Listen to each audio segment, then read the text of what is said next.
కాళేశ్వరం జలాలతో సిద్దిపేటలో oil palm పంటలు పండుతున్నాయని హరీష్ రావు అనడం విడ్డూరంగా ఉందన్నారు మంత్రి వివేక్ వెంకటస్వామి. మంచిర్యాల జిల్లా కేతనపల్లి మున్సిపాలిటీ పరిధిలో పర్యటించారు మంత్రి. 1,50,00,000 నిధులతో పలు వార్డుల్లో సీసీ రోడ్ల పనులను ప్రారంభించారు వివేక్.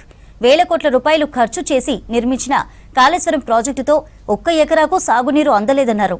కాంగ్రెస్ హయాంలో కట్టిన ప్రాజెక్టులతోనే రైతుల పంటలకు సాగునీరు అందుతుందని చెప్పారు. బీఆర్ఎస్ పాలనలో కేటీఆర్, హరీష్ రావు నిధులు దోచుకుపోయారని ఆరోపించారు. మందమర్రి, కేతనపల్లి మున్సిపాలిటీల్లో 200 కోట్ల వ్యయంతో సీసీ రోడ్లు, డ్రైనేజీ నిర్మాణ పనులు చేశామన్నారు మంత్రి వివేక్. మున్సిపల్ కమిషనర్ గారు కూడా చెప్పడం జరిగింది. ఎక్కడైతే పైప్ లైన్లు వస్తున్నాయో మొదలు ఆ పైప్ లైన్లు చేపించిన తర్వాత సీసీ రోడ్స్, డ్రైన్స్ చెప్పాలి.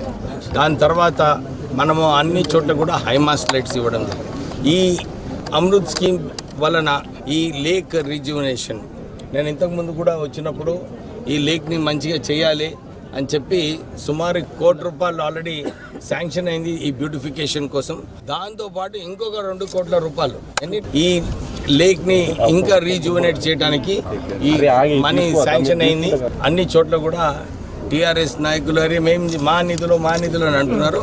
ఎవరు ఆపిన వాళ్ళకు 10 సంవత్సరాలు వారు సత్తాలో ఉన్నారు, ఎవరు కూడా ఆపలేదు. 2 సంవత్సరాలు అయిపోయింది వాళ్ళకు ఓడిపోయి.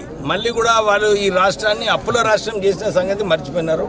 కేవలం ఆ రోజు ఓట్ల కోసము అన్ని శాంక్షన్లు అని చెప్పి చూపించినారు. కానీ ఖజానా ఖాళీ ఉంది.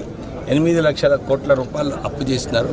రాష్ట్ర ప్రభుత్వము నగర అభివృద్ధి, డిఎంఎఫ్టి, సిఎస్ఆర్ అన్ని నిధులు కూడా ఇంతకుముందు హరీష్ రావు, కేటీఆర్ అన్ని నిధులు దోసుకుపోయారు. ఇక్కడ మన ప్రాంతానికి నిధులు లేకుండే. నేను వచ్చిన తర్వాత డిఎంఎఫ్టి, సిఎస్ఆర్ నిధులు ఏదైతే ఉన్నాయో కేవలం మన నియోజకవర్గానికి ఖర్చు పెడుతున్నాము. ప్రజలకు ఏదైతే ఉపయోగపడుతుందో CC roads, drains, Hyma's lights, మరి ఇంటింటి పథకము, ఇప్పుడు ఇంకా మన అన్ని కమ్యూనిటీస్కి కూడా కమ్యూనిటీ హాల్స్ ఇవ్వడానికి ప్రపోజల్స్ కూడా చేయిస్తున్నాము. సో ఇవన్నీ కూడా అభివృద్ధి బాటలో కాంగ్రెస్ ప్రభుత్వం వచ్చిన తర్వాత నడుస్తున్నాయి. మేము ప్రజలకు ఇదే చెప్తున్నాము. ఏమన్నా నిజంగా సమస్యలు ఉంటే చెప్పండి, మా నాయకులు ఉంటారు, మున్సిపల్ కమిషనర్ గారు ఉంటారు. మీరు సమస్యలు, ఎందుకంటే నేను ఎప్పుడు మార్నింగ్ వాక్ ఎందుకు పోతానంటే ప్రజలు ఏమైనా ఉంటే చెప్తారు. వారు చెప్పిన ప్రకారంగానే ఈ అన్ని ప్రాజెక్ట్స్ తీసుకోవడం జరిగింది.